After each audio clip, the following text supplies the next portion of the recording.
नीतीश बाबू के अहंकार और 122 सीटों के लिए जो जिद था, ये उसकी परिणति है। दो सांसद से 16 सांसद की पार्टी बनी सिर्फ लोजपा के कारण। लोजपा और भाजपा का जो गठबंधन था, 2 सीटों से 16 सांसद बनाने का काम जदयू के लिए उन्होंने किया। स्पष्ट हो जाता है कि लोजपा एनडीए का अभिन्न अंग है और आगे भी रहेगा। नमस्कार।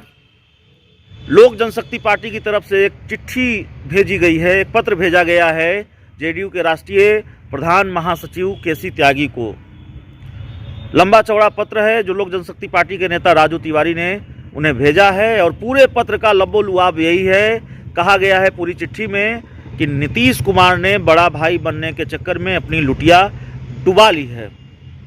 हमारे साथ इस पूरे मसले पर बात करने के लिए लोक जनशक्ति पार्टी के प्रवक्ता राजेश भट्ट सर मौजूद हैं। सर, एक चिट्ठी है और मैंने देखा, मैं भी पूरा पढ़ नहीं पाया, इतनी लंबी चौड़ी चिट्ठी है। क्या है और ये आरोप क्यों कि बड़े भाई बनने के लिए नीतीश कुमार ने अपनी लुटिया डुबा ली?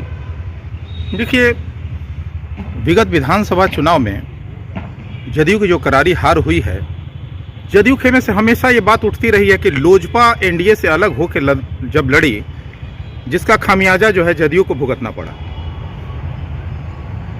और ये इल्जाम के तौर पर हमेशा कहा जाता रहा। स्पष्ट करना देना चाहता हूं कि आज संसदीय बोर्ड के हमारे जो अध्यक्ष माननीय राजू तिवारी जी हैं, उन्होंने एक खुला पत्र आदरणीय केसी त्यागी जी को लिखकर यह स्पष्ट कर दिया है कि इस नीतीश बाबू के अहंकार और 122 सीटों के लिए जो जिद था, ये उसकी परिणति है। लेकिन लोजपा के लिए 15 सीटों का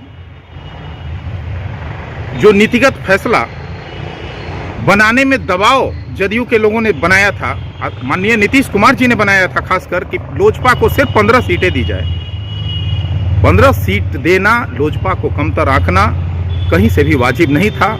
लोजपा मजबूर होके एनडीए से बाहर होकर बिहार विधानसभा में चुनाव लड़ी और जिसका खामियाजा जो है वो जदयू को भुगतना पड़ा। लोक जनशक्ति पार्टी को लेकर जो कुछ भी चल रहा है वो बड़ा दिलचस्प चल रहा है। हम लगातार गठबंधन धर्मिता निभाते रहे हैं, इस बात को स्पष्ट आपको कर देना चाहेंगे जी। 2 सांसद से 16 सांसद की पार्टी बनी सिर्फ लोजपा के कारण। लोजपा और भाजपा का जो गठबंधन था, 2 सीटों से 16 सांसद बनाने का काम जदयू के लिए उन्होंने किया। और उसके उत्तर में, प्रत्युत्तर में, खामियाजा में आप देख लीजिए कि जदयू के लोगों ने 15 सिर्फ सीटों का विधानसभा में हमें ऑफर किया था, जो गैर वाजिब था। और उसके लिए भाजपा को मजबूर करते पहली बार निकल कर सामने आ रही है। 122 सीटों पे जो लड़ने का इन्होंने निर्णय बनाया, 122 सीट तो गैर वाजिब था। वैसे भी जब हम घटक दल में समान रूप से घटक हैं एनडीए के, तो एक मिल बैठकर बात होनी चाहिए थी और एक सम्मानित सीट का फैसला लेना चाहिए था, जो नहीं लिया गया था, जिसको लेकर लोजपा अलग लड़ी।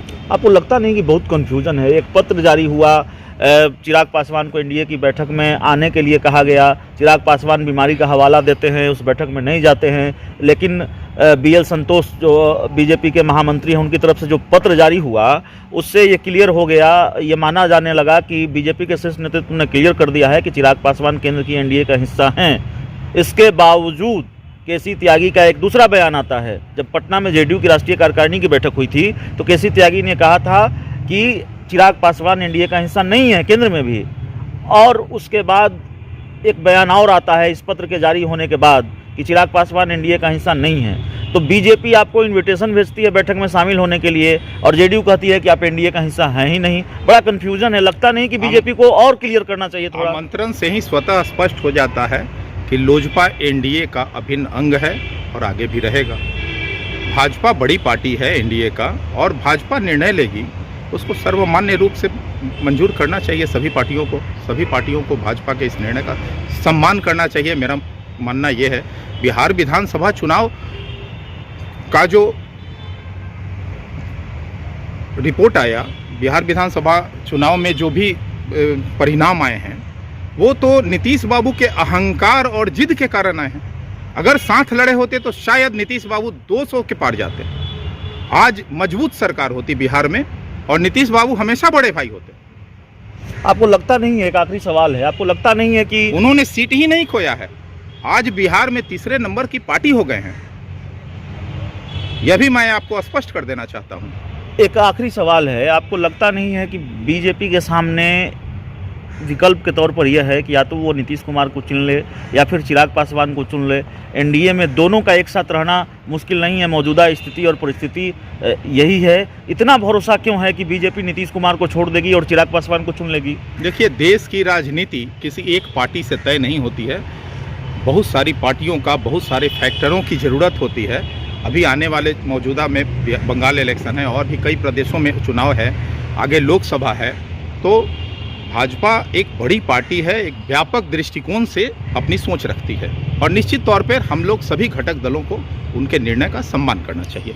तो सभी घटक दलों को बीजेपी के निर्णय का सम्मान करना चाहिए और भरोसा है एलजेपी को कि बीजेपी साथ खड़ी है। एलजेपी केंद्र की एनडीए का हिस्सा है, लगातार एलजेपी का दावा है और इस दावे की वजह भी है, इस भरोसे की वजह भी है क्योंकि एनडीए की बैठक में शामिल होने के लिए न्योता भेजा गया था। बाकायदा वो चिट्ठी सोशल मीडिया पर खूब चली थी, खूब दिखाई दी थी और उसको लेकर बिहार की राजनीति का तापमान जो है वो खूब चढ़ा था। तो इस इंटरव्यू में इतना ही। बहुत बहुत धन्यवाद।